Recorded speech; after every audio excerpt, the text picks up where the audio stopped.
Pride, 65-10, shooting up.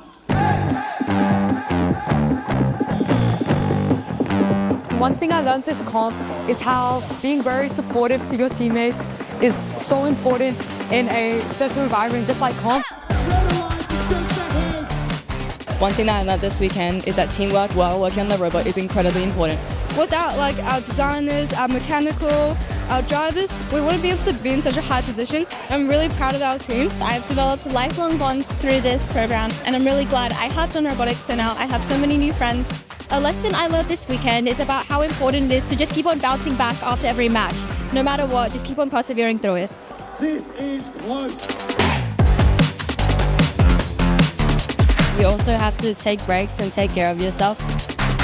And give enough time for the coders. Always be dedicated. Be there. Try to be proactive. Trying your best really helps our robot strive and thrive on the field. The Blue Alliance move on to the finals.